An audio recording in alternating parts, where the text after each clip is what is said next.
Buenos dias, damas y caballeros. May mga conspiracy theories put forward by the supporters of Vice President Sara Duterte and also the supporters of the Peanut Gallery Media Network and its controversial CEO na si Franco Mabanta. Ngayon sinasabi nila na gawa-gawa daw ito. Kwan daw ito set up or entrapment.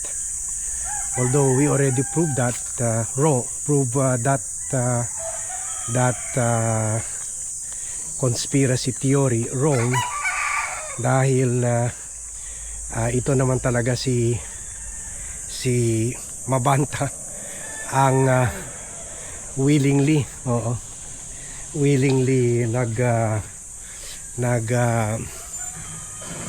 punta at nakipag-contact sa mga kampo or sa mga representatives ni Romualdez, not only yung gumawa ng negosasyon ukol sa pera sa 350 million but also yung pick up arrangement, siya mismo personal at siya mismo ang nakita. Good morning. Siya mismo ang nakita na andon sa lokasyon. Nahuli siya en flagrante delicto, moving the money or hindi naman receiving kasi tauhan niya natanggap, pero they were in that room kung saan siguro bubuksan nila at binibilang na nila yung pera. So it cannot be a setup.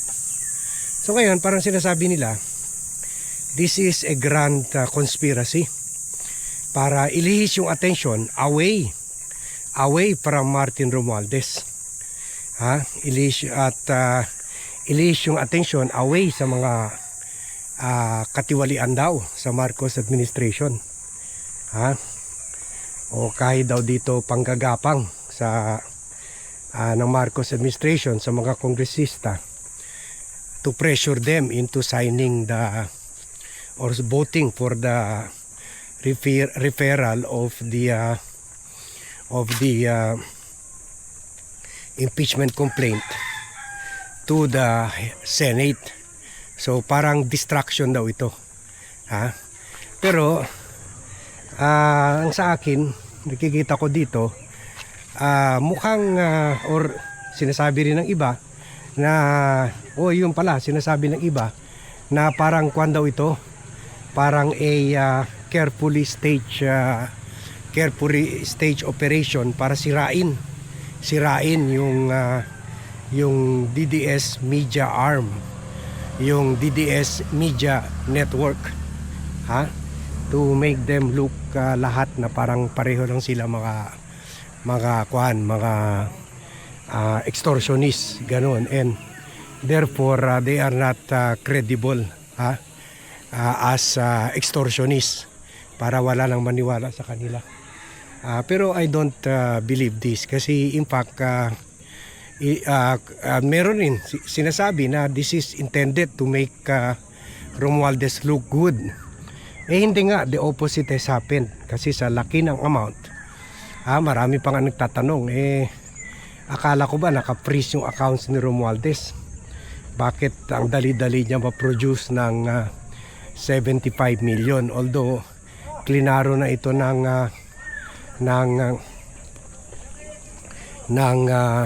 National Bureau of Investigation that ang yung mark money ay budol money, 50,000 lang ang tunay, but the rest ay gawa lang sa recto. Kumbaga ito talaga ginamit lang talaga for entrapment purposes, and sabi naman nila rulings ng Supreme Court allows for this. So yan,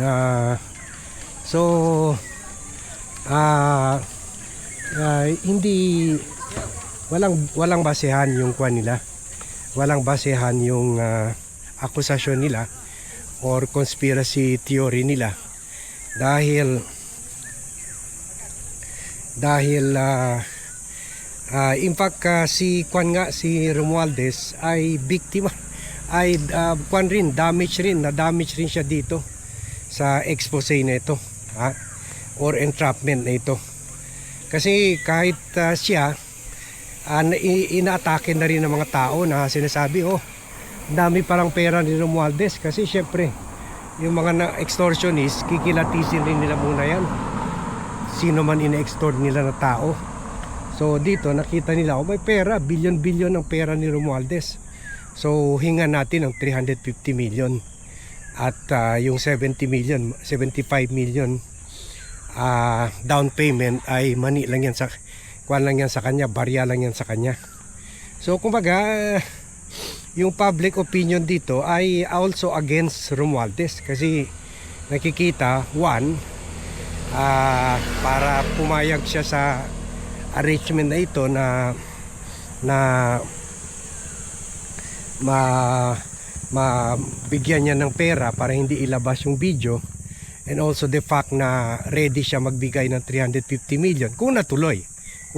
Although syempre baka pwede pumayag na siya sa ganun figure, knowing na hindi naman niya tutuparin yung agreement sa bayaran.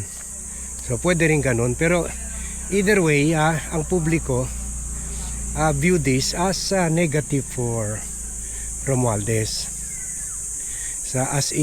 Parang sa kanila, they're still not convinced. O kumbaga, hindi naman gumanda yung umahe ni Romualdez dahil na-entrap niya sila mabanta. In fact, marami rin naman mga tao sinasabi na grabe naman attention nyo dyan sa mabanta issue. Mas malaki yung mga pagnanakaw ginawa ng mga politiko. Almost 2 trillion. Dapat yan ang pansinin nyo. Dapat yan ang tutukan nyo. So tama rin naman sila. So kaya may tama rin si Romualdez dito. Siguro yun lang, na punuan na lang talaga siya dito sa mga grupo nila mabanta,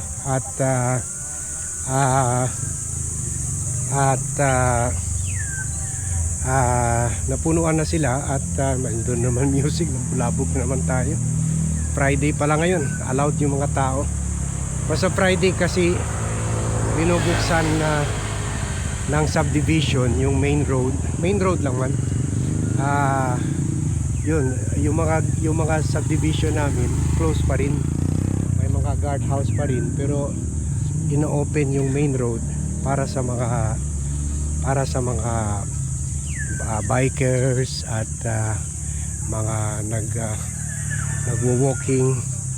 Yun lang, nakaka-bad-trip lang ito mga gumagamit ng mga music, ewan ko man.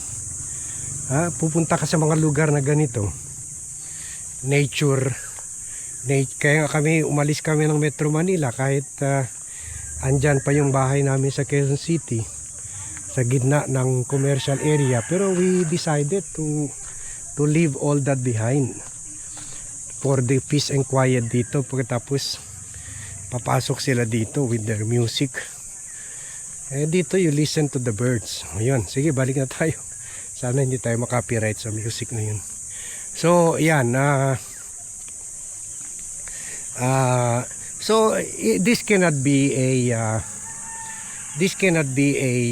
nagkataon lang na napunuan ng si Romualdez dito sa mga extortionist na ito, sa grupo nila Franco Mabanta. At siguro pwede rin ayaw niya talaga ilabas yung 90-minute video na detailing daw his ill-gotten wealth. So kaya pina-entrap na niya sila Mabanta, pero hindi naman gumango ang imahe niya. Nasira pa nga ng lalo kasi nakita ng tao na yun, siya yung tipo na kikipag-deal sa mga fake journalists, willing magbayad ng pera, at maraming pera talaga. limpak-limpak na pera na galing sa taong bayan. 350 million parang barya lang sa kanya. So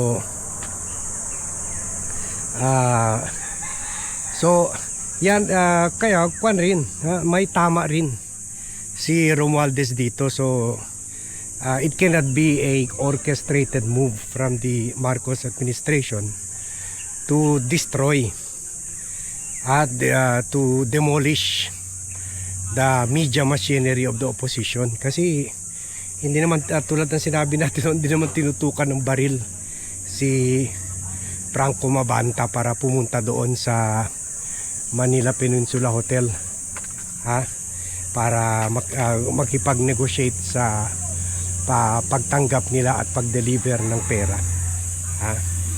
Sila yun, they did it on their own lang talaga.